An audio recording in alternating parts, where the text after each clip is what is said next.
what it is? Someone close the window!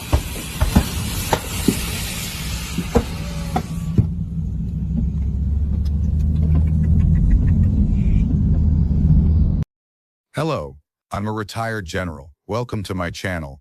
I'm here because what you see on the news tells you what is happening. I'm going to tell you what it means, as someone who has read intelligence assessments and been inside decision-making rooms. One more thing before we begin. This channel uses its revenue to fund student scholarships. If you subscribe, like, and comment, you are directly supporting that mission. Please hit subscribe now and turn on notifications. Now let's get into it.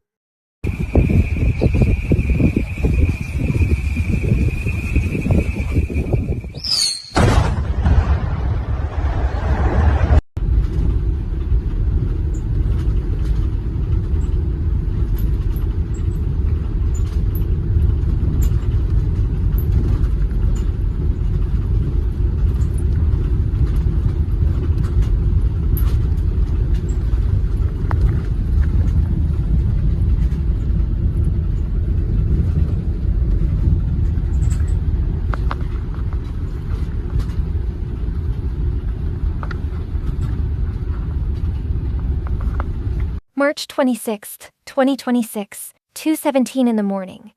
5 countries. Air raid sirens going off simultaneously. Not in sequence, simultaneously. 90 seconds later, 33 American military installations had been hit. That is what happened last night. And there is one detail in this attack that every major outlet is either missing or deliberately ignoring. Stay with me to the end, because that detail changes the entire picture. Before the attack, here is what the buildup looked like. At Al Udeid Air Base in Qatar, the largest American airbase in the Middle East, 3,000 paratroopers of the 82nd Airborne Division were already in a holding posture on standby. Their assigned mission, a potential assault on Kharg Island, Iran's main oil export terminal in the Persian Gulf. HIMARS rocket launcher vehicles had taken up firing positions along the coastline where they could strike targets across the water.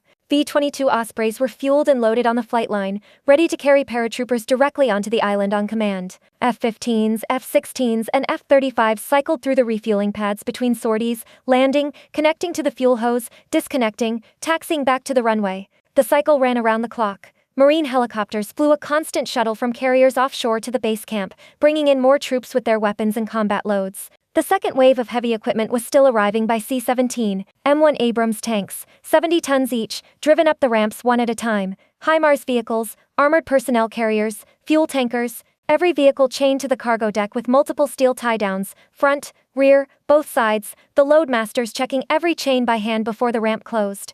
The assault plan was ready. The troops were briefed. The aircraft were fueled. They were waiting for one order. Iran did not wait.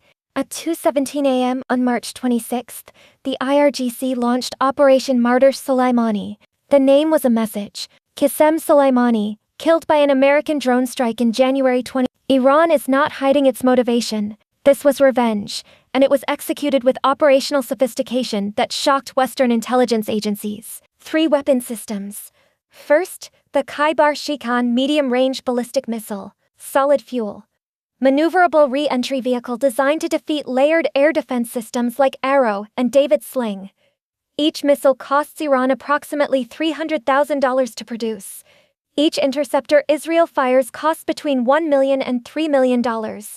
Keep that ratio in mind. Second, the Fatah-2 hypersonic missile. First revealed in 2023. Terminal phase speed Mach 15, 15 times the speed of sound. Western defense systems are designed to track threats moving at Mach 3 to Mach 5. At Mach 15, interception becomes a mathematical improbability. You are not shooting at a missile. You are shooting at something moving faster than your targeting system can calculate a solution. Third, Shahed drones. $20,000 each. If Iran forces Israel to fire a $50,000 Iron Dome interceptor to shoot down a $20,000 drone, Iran wins the economic exchange every time the drone is launched. Last night, Iran deployed between 400 and 600 drones, alongside 300 to 400 ballistic missiles. 700 to 1,000 aerial threats arriving across 5 countries in 90 seconds. Now here is the detail nobody is saying clearly. Of the 33 targets struck, the Pentagon confirmed in a closed-door congressional briefing that 6 were classified installations, facilities that did not appear on public maps, signal intelligence sites, cyber warfare nodes, special operations staging areas, facilities that U.S. Central Command had designated as strategically invisible. Iran was not supposed to know they existed. Iran knew where they were. Iran knew what they did. Iran hit them with precision-guided munitions. That is not targeting intelligence gathered in the last few weeks. That is a penetration of American operational security at a level the administration does not want to discuss publicly. Every American installation in the Middle East must now operate under the assumption that its location, purpose, and personnel are known. Here is the economic math that makes this sustainable for Iran and unsustainable for the United States. Iran's entire barrage last night cost approximately $100 to $150 million to manufacture. To defend against it, Israel and American forces fired an estimated 500 interceptors over 40 minutes. Average cost per interceptor, $1 million. That is $500 million in defensive expenditure against a $150 million attack. Iran forced its adversaries to spend more than 3 times what it spent. The United States produces approximately 500 to 600 interceptor missiles per year. Iran produces an estimated 1,200 to 1,500 ballistic missiles per year. Israel's interceptor stockpiles are now at critical lows. This is the asymmetric attrition strategy. You do not need to win militarily. You need to deplete. And now the alliance picture. Kuwait has quietly informed the Pentagon it wants a timeline for reducing the American military footprint. The UAE has suspended joint military exercises. Saudi Arabia has opened back-channel contact with Iran, the same country it severed diplomatic relations with in 20. Gulf monarchies are asking one question: is hosting American forces worth the risk of having our infrastructure destroyed? Iran's supreme leader Mojtaba Khamenei appeared live on television hours after the strikes. Not pre-recorded. Live. His first live broadcast since taking power. He stood at a podium and said, "The era of American untouchability in our region has ended. Every base that hosts American forces is within our reach." The man who had been invisible for weeks chose this moment to reappear. He wanted the world to see him standing. Subscribe. Notifications on. Tell me in the comments what 6 classified U.S. facilities struck last night. Do you think Iran has an intelligence source inside American military planning? And does this change how you see the outcome of this war? I read every answer.